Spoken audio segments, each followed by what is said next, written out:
Price lord.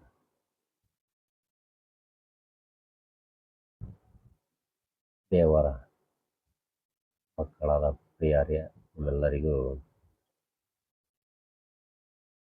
ಕರ್ತನ ವಾಕ್ಯದೊಂದಿಗೆ ವಂದನೆಗಳು.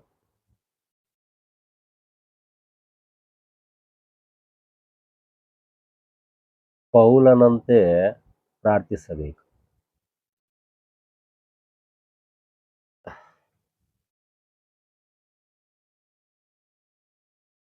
ಕೊಲೆಸ್ತೆರಿಗಾಗಿ ಹೋರಾಡಿ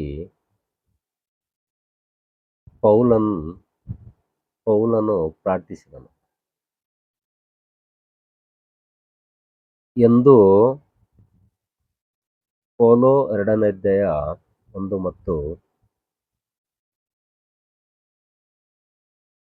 2ರಲ್ಲಿ ಓದುತ್ತೇವೆ.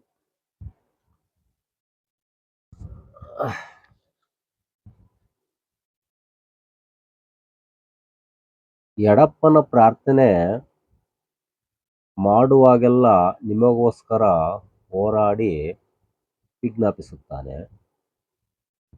ಅಂತ ಪೌಲ ಹೇಳುತ್ತಾನೆ. ಇದು ಕೊಲೋ 4ನೇ ಅಧ್ಯಾಯ 12ನೇ ವಾಕ್ಯದಲ್ಲಿ ಮುಂದುವರಿದು ಪೌಲನು ನಮ್ಮನ್ನು ಬೇರೆಯವರಿಗಾಗಿ ಪ್ರಾರ್ಥಿಸುವಂತೆ ಹೇಳುತ್ತಾನೆ. ನೀವು ಪವಿತ್ರಾತ್ಮ ಪ್ರೇರಿತರಾಗಿ ಎಲ್ಲ ಸಮಯಗಳಲ್ಲಿಯೂ ಸಕಲ ವಿಧವಾದ ಪ್ರಾರ್ಥನೆಯಿಂದಲೂ ವಿಜ್ಞಾಪನೆಯಿಂದಲೂ ದೇವರನ್ನು ಪ್ರಾರ್ಥಿಸಿರಿ. ನಾನು ಬಾಯಿ ತೆರೆಯುವಾಗ ಪೂರ್ವಕಾಲದಲ್ಲಿ ಗುಪ್ತವಾಗಿದ್ದ ಸುವಾರ್ಥ ಸತ್ಯಾರ್ಥವನ್ನು ಭಯವಿಲ್ಲದೆ ತಿಳಿಸುವುದಕ್ಕೆ ಬೇಕಾದ ಮಾತನ್ನು ದೇವರು ನನಗೆ ಅನುಗ್ರಹಿಸಬೇಕೆಂದು ಪ್ರಾರ್ಥಿಸುವುದು. ಎಫೆಸದವರ 6ನೇ 18ನೇ ವಾಕ್ಯ ಮತ್ತು 19ನೇ ವಾಕ್ಯ ಈ ರೀತಿ ಹೇಳುತ್ತೆ.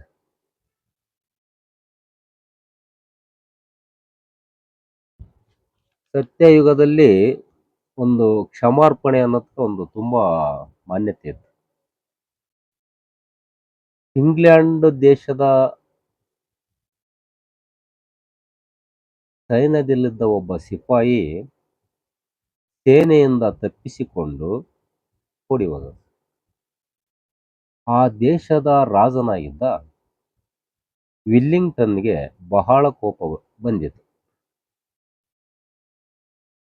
ಸಿಪಾಯಿಗೆ ಮರಣದಂಡನೆ ವಿಧಿಸಿದರು.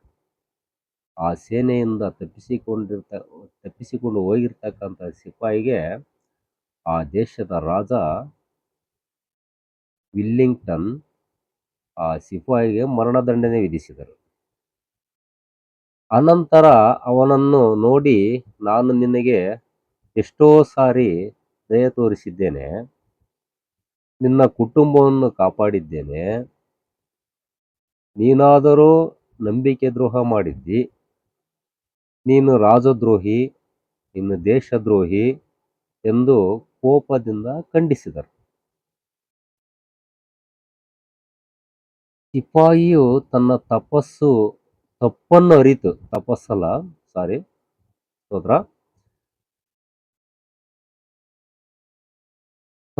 ಅರಿತು ತುಂಬಾ ಗೋಳಾಡಿದನು, ತುಂಬಾ ಅತ್ತನು, ತುಂಬಾ ದುಃಖಪಟ್ಟನು. ರಾಜನು ಬಹಳ ದಯೆಯುಳ್ಳವನೆಂಬುದನ್ನು ಅರಿತಿದ್ದ ಆ ಸಿಪಾಯಿ ಆ ರಾಜನ ಬಳಿ, ರಾಜನೇ, ನೀನು ಎಲ್ಲಾ ವಿಧದಲ್ಲೂ ಈ ಸಿಪಾಯಿಗೆ ಕರುಣೆ ತೋರಿಸಿದ್ದಿ ಅಂತ ಹೇಳ್ಬಿಟ್ಟು ಆ ರಾಜನ ದಳಪತಿ ಹೇಳ್ತಾ ಇದ್ದಾನೆ. ಆ ರಾಜನಿಗೆ ಒಬ್ಬ ಮಂತ್ರಿ ಇದ್ದನು. ರಾಜನೇ, ನೀನು ಎಲ್ಲಾ ವಿಧದಲ್ಲಿ ಸಿಪಾಯಿಗೆ ದಯೆ ತೋರಿಸಿದ್ದಿ, ಆದರೆ ಕ್ಷಮಾರ್ಪಣೆ ಎಂಬ ಕರುಣೆ ತೋರಿಸಲಿಲ್ಲವಲ್ಲ ಅಂತೇಳಿ ಆ ಮಂತ್ರಿ ದಳಪತಿ ರಾಜನಿಗೆ ಹೇಳ್ತಾನೆ.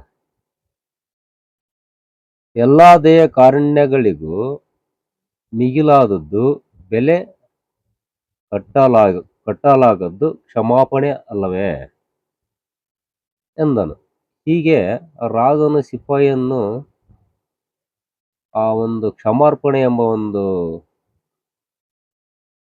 ಪದವನ್ನು ಕೇಳಿ ರಾಜನಿಗೆ ತುಂಬಾ ಕರುಣೆ ಉಂಟಾಯಿತು ಮನಸ್ಸಿನಲ್ಲಿ.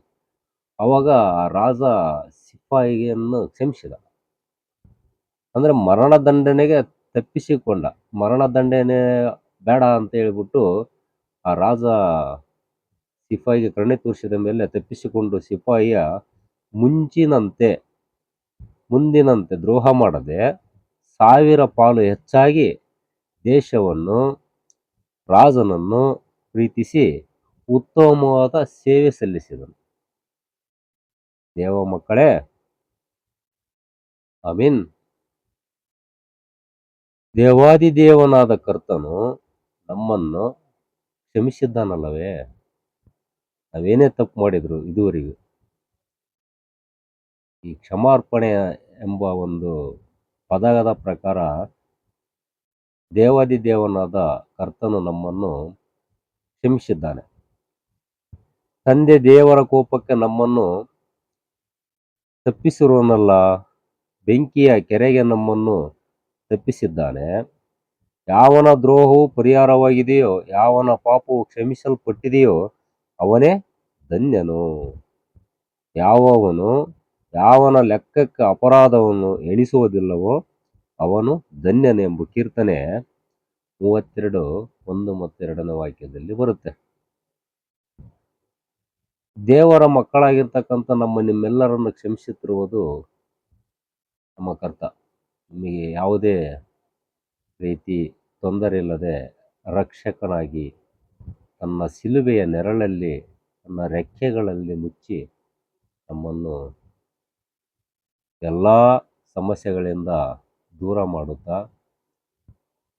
ನಮ್ಮನ್ನು ಆ ದೇವರು ಕ್ಷಮಿಸಿರುವುದರಿಂದ ನಾವು ಯಾವುದೇ ರೀತಿ ಪಾಪಗಳನ್ನು ಮಾಡದೆ ನಾವು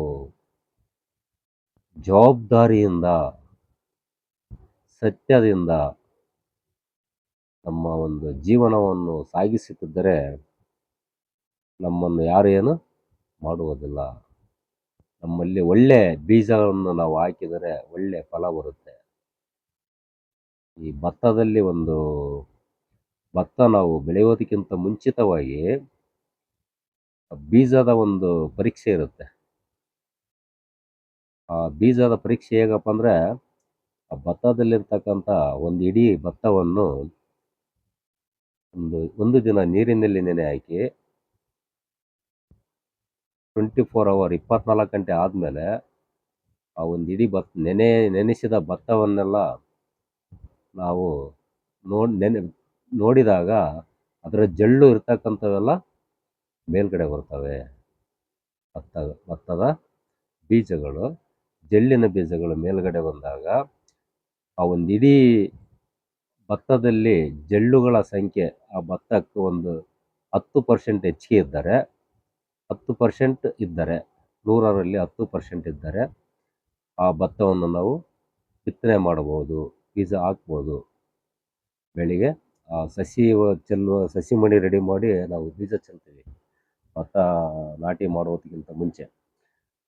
ಆ ಒಂದು ಇಡೀ ಭತ್ತದಲ್ಲಿ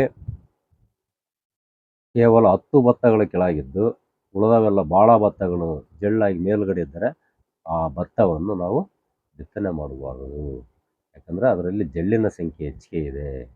ಆ ಕಾರಣದಿಂದ ಈ ರೀತಿ ನಮ್ಮಲ್ಲಿ ಸತ್ಯವಾದ ವಾಕ್ಯಗಳ ಒಂದು ಅರಿವು ನಮ್ಮಲ್ಲಿರಬೇಕು.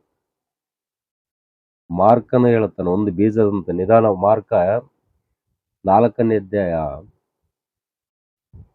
27ನೇ ವಾಕ್ಯ ಹೇಳುತ್ತೆ ನೋಡಿ. ಒಂದು ಬೀಜದಂತೆ ಒಂದು ತಗ್ಗಿನಲ್ಲಿ ಬಲಾಢ್ಯದಿಂದ ನೀತಿಯಲ್ಲಿ ಫಲದಾಯಕನಾಗದೆ. ಇದು ಬೇರೆ ಬೇರೆ ಒಂದು ಅಧ್ಯಾಯಗಳಲ್ಲಿ ಒಂದು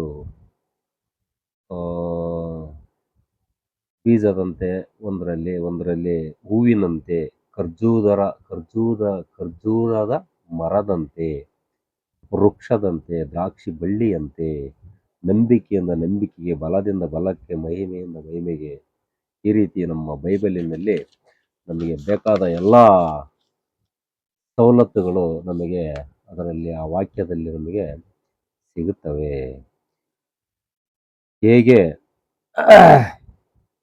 ನಾವು ಆ ಒಂದು ಬೈಬಲನ್ನು ಆ, ನಮ್ಮ ಒಂದು ಜೀವನದಲ್ಲಿ ಅಳವಡಿಸಿಕೊಳ್ಳುತ್ತೇವೋ ಹಾಗೆಯೇ ನಾವು ಆ, ನಮ್ಮ ಜೀವನದಲ್ಲಿ ಅಭಿವೃದ್ಧಿ ಆಗ್ತಾ ಬರ್ತೀವಿ. ನಮಗೆ ಯಾವುದೇ ರೀತಿ ಒಂದು ತೊಂದರೆಗಳಿಲ್ಲದೆ ನಮಗೆ ಕರ್ತ ಆ, ಕಾಪಾಡ್ತಾನೆ. ಅದೇ ರೀತಿ ಪ್ರಾರ್ಥಿಸುವ ತನ್ ತಂದೆಯ ಒಂದು ಮಾರ್ಗದರ್ಶ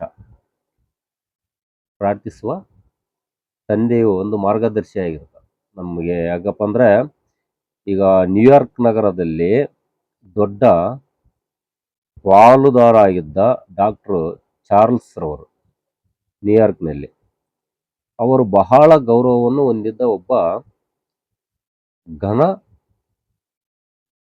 ಘನ ಘನ ರೋಧಕರಾಗಿದ್ದರು. ಅವರು ದೇವರನ್ನು ಅಂಗೀಕರಿಸಿಕೊಂಡದ್ದನ್ನು ಹೀಗೆ ವಿವರಿಸುತ್ತಾರೆ ನೋಡಿ. ನಾನು ದೇವರನ್ನು ಅಂಗೀಕರಿಸಿಕೊಳ್ಳಲು ಕಾರಣ ನನ್ನ ತಂದೆಯ ಪ್ರಾರ್ಥನೆಯೇ ಅವರ ಆಲಯದಲ್ಲಿಯೂ. ಅವರ ದೇವರನ್ನು ಅಂಗೀಕರಿಸಿದ್ದು ಅವರ ತಂದೆಯಾಗಿರ್ತಕ್ಕಂಥ ಕರ್ತನ ಪ್ರಾರ್ಥನೆಯ ಅವರ ಆಲಯವಾಗಿತ್ತು. ಕುಟುಂಬ ಪ್ರಾರ್ಥನೆಯಲ್ಲಿಯೂ ಏಕಾಂಗಿಯಾಗಿಯೂ ಆತ್ಮದಾರದಿಂದ ಪ್ರಾರ್ಥಿಸುತ್ತಿದ್ದರು.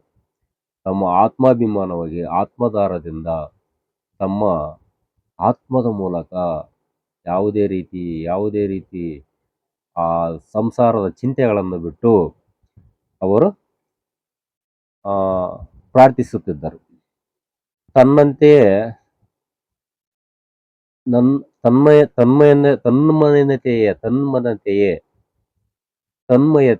ತನ್ಮಯತೆ ಅಂದ್ರೆ ನೀತಿ ಅಂದ್ರೆ ಧರ್ಮ ನನ್ನನ್ನು ಮುಟ್ಟಿತು ಅಂತ ಹೇಳ್ತಾರೆ ಅವರು. ನಾನು ಯಾವುದೇ ರೀತಿ ಮನಸ್ಸಿನಲ್ಲಿ ಲೋಪದೋಷಗಳಿಲ್ಲದೆ ಪ್ರಾರ್ಥನೆ ಮಾಡುವುದರಿಂದ ನನಗೆ ತನ್ಮಯತೆ ನನ್ನನ್ನು ಮುಟ್ಟಿತು. ನನಗೆ ನನ್ನ ದೇವರು ನನ್ನನ್ನು ಮುಟ್ಟಿದರು, ನನ್ನನ್ನು ಸ್ವೀಕರಿಸಿದರು. ಅದರ ಮೂಲಕವೇ ನಾನು ಆತ್ಮೀಯ ರೀತಿಯಲ್ಲಿ ಬೆಳೆದು ಬಲಗೊಳ್ಳಲು ಆರಂಭಿಸಿದನು. ಅಂದ್ರೆ ಅದ್ರ ಮೂಲಕನೇ ಅವರು ಆತ್ಮೀಯದಿಂದ ಬಲಗೊಳ್ಳಲು ಆರಂಭಿಸಿದರು. ಅಷ್ಟೊಂದು ಪ್ರೀತಿ ಅಭಿಮಾನ ಇಟ್ಕೊಂಡ್ರು. ತಂದೆ ಎಂದರೆ ನಿಮ್ಮ ಅಂದ್ರೆ ಅವನು ಹೇಳ್ತಾ ಇದ್ದಾನೆ, ತಂದೆ ಎಂದರೆ ನಿಮ್ಮ ಮಕ್ಕಳಿಗಾಗಿ ನೀವು ಎಂತಾದರೂ ಪ್ರಾರ್ಥಿಸುತ್ತಿದ್ದೀರಾ ನೋಡಿ. ನಿಮ್ಮ ಮಕ್ಕಳಿಗಾಗಿ ನೀವು ಯಾವಾಗಲಾದ್ರೂ ಪ್ರಾರ್ಥಿಸಿದ್ದೀರಾ? ನಿಮ್ಮ ಜೀವಿತ ನಿಮ್ಮ ಮಕ್ಕಳಿಗೆ ಮಾದರಿಯಾಗಿರುವುದಾಗಿ ಪ್ರಾರ್ಥಿಸುವ ತಂದೆಯು ಮಕ್ಕಳಿಗೆ ಮಾರ್ಗದರ್ಶಿ ಪ್ರಾರ್ಥಿಸುವ ತಂದೆಯು ಮಕ್ಕಳಿಗೆ ಅಡ್ಡಿ ನೀವು ಮಾರ್ಗದರ್ಶಿ ಆಗಿರುವಿರಾ? ನೀವೇನಾದರೂ ನಿಮ್ಮ ಮಕ್ಕಳಿಗೆ ಪ್ರಾರ್ಥಿಸುವುದರ ಮೂಲಕ ನೀವೇನಾದ್ರು ಮಾರ್ಗದರ್ಶಿಗಳಾಗಿರುವಿರಾ? ತಮ್ಮ ಮಕ್ಕಳಿಗೆ ನೀವು ಪ್ರಾರ್ಥಿಸಿರಿ, ತಮ್ಮ ಸಂಬಂಧಿಕರು ಪ್ರಾರ್ಥಿಸಿರಿ, ತಮ್ಮ ಕುಟುಂಬಕ್ಕೆ ಪ್ರಾರ್ಥಿಸಿರಿ ಅಂತ ಹೇಳ್ಬಿಟ್ಟು ಅವನ ಪ್ರಾರ್ಥನೆಯ ಮೂಲಕ ನಾನು ಪ್ರಾರ್ಥನೆಯಿಂದ ಚೆನ್ನಾಗಿದ್ದೇನೆ, ನೀವು ಸಹ ಚೆನ್ನಾಗಿರಿ ಅಂತ ಹೇಳ್ಬಿಟ್ಟು ಅವರು ಹೇಳ್ತಾರೆ. ನಮ್ಮಂತೆ ನೆರೆಯವನನ್ನು ನಾವು ಪ್ರೀತಿಸಬೇಕು. ನಮ್ಮ ನೆರೆಯವರನ್ನೆಲ್ಲ ನಾವು ಪ್ರೀತಿಸಬೇಕು. ನಮಗೆ ಅವ್ರು ಏನೇ ದ್ರೋಹ ಮಾಡಿದ್ದಾರೋ ಅವರನ್ನು ನಾವು ಪ್ರೀತಿಸಬೇಕು. ಯಾವಾಗಲೂ ನಮ್ಮಲ್ಲಿ ಒಳ್ಳೆಯತನವನ್ನು ಇಟ್ಟುಕೊಳ್ಳಬೇಕು. ಕ್ರಿಸ್ತನಂತೆ ನಾವು ಎಲ್ಲರನ್ನು ಪ್ರೀತಿಸಬೇಕು. ಕರ್ತನು ನಾವು ಯಾವುದೇ ರೀತಿ ತಪ್ಪು ಮಾಡಿದರೂ ನಮ್ಮನ್ನು ಕ್ಷಮಿಸಿ ನಮ್ಮನ್ನು ಪ್ರೀತಿಯಿಂದ ಸಲಹೆಯನ್ನು ಕೊಡುತ್ತಾರೆ. ನಮ್ಮ ಸತ್ಯವೇದದ ಗ್ರಂಥದ ಮೂಲಕ ನಮಗೆ ಸಲಹೆಯನ್ನು ಕೊಡುತ್ತಾರೆ. ನಾವು ಸತ್ಯದಿಂದ ಇರಬೇಕು, ಸತ್ಯವನ್ನೇ ನುಡಿಯಬೇಕು. ಸತ್ಯದಿಂದ ಇದ್ದರೆ ನಮಗೆ ಯಾವುದೇ ರೀತಿ ತೊಂದರೆ ಇಲ್ಲ. ನಮ್ಮಲ್ಲಿ ಲೋಪದೋಷಗಳಿರಬಾರ್ದು. ನಾವು ಯಾವುದನ್ನೇ ಆಗಲಿ, ಯಾವುದೇ ಒಂದು ರೀತಿ ವಿಚಾರವನ್ನಾಗಲಿ ಅಥವಾ ಯಾರಾದರೂ ಒಬ್ಬರನ್ನು ನಾವು ಗೊತ್ತಿಲ್ಲದೆ ಇರತಕ್ಕಂಥ ವ್ಯಕ್ತಿ ಇದ್ದಾಗ ನಾವು ಅದನ್ನು ಕೇಳಿ ತಿಳ್ಕೋಬೇಕು. ನೀವು ಯಾರ ಮಗಳು, ನೀನು ಯಾರ ಮಗ, ನೀನು ಎಲ್ಲಿಂದ ಬಂದೆ, ಯಾವ ಊರು ಅಂತ ಎಲ್ಲ ಕೇಳಿ ತಿಳ್ಕೊಬೇಕು. ಸುಮ್ಮನೆ ನಾವು ಮನಸ್ಸಿನಲ್ಲಿ ಏನಾದರೂ ಒಂದು ತಿಳ್ಕೊಂಡು, ಈಗ ನೋಡಿ ಎಷ್ಟೋ ನಡೀತಿರ್ತಾವೆ ಸಂಸಾರದಲ್ಲಿ. ಇಬ್ರು ಗಂಡ ಹೆಂಡತಿ ಇರ್ತಾರೆ. ಒಂದು ಒಂದು ಸಣ್ಣ ಒಂದು ಕುಟುಂಬ, ಚಿಕ್ಕವೆರಡು ಮಕ್ಕಳಿರ್ತವೆ. ಅವ್ರು ರಾತ್ರಿ 10:30 11 ಗಂಟೆಗೆ ಅವನಿಗೆ ಒಂದು ಫೋನ್ ಬರುತ್ತೆ ನೈಟ್. ಆ ರಾತ್ರಿ ಅವನಿಗೆ ಫೋನ್ ಬಂದಾಗ, ಆ, ಏನಮ್ಮ ಚೆನ್ನಾಗಿದೆ, ಎಲ್ಲಿದೆಯಮ್ಮ, ನಾನು ರೈಲ್ವೆ ಸ್ಟೇಷನ್ಗೆ ಬಂದ್ಬಿಟ್ಟಿದ್ದೀನಪ್ಪ, ನಾನು ಕರ್ಕೊಂಡು ಹೋಗಕ್ಕೆ ಬರ್ತೀಯಾ ಅಂತೇಳಿ ಅವಮ್ಮ ಆ ಆ ಯಜಮಾನನಿಗೆ ಫೋನ್ ಮಾಡುತ್ತೆ. ಅವಾಗ ಯಜಮಾನ ಹೇಳ್ತಾನೆ, ಹೆಂಡ್ತಿಂಗೆ ಕೇಳ್ತಾನೆ, ಏನೇ ಅಮ್ಮ ಬಂದಿದ್ದಾರಂತೆ, ಮತ್ತು ಕರ್ಕೊಂಡು ಬರೋಕ್ಕೆ ಹೋಗ್ಲಿ ಅಂತ. ಅವಾಗ ಹೆಂಡ್ತಿ ಹೇಳ್ತಾಳೆ, ತಿಳ್ಕೊಬೇಕು ಅಯ್ಯಮ್ಮ ತಿಳ್ಕೊಳಲ್ಲ.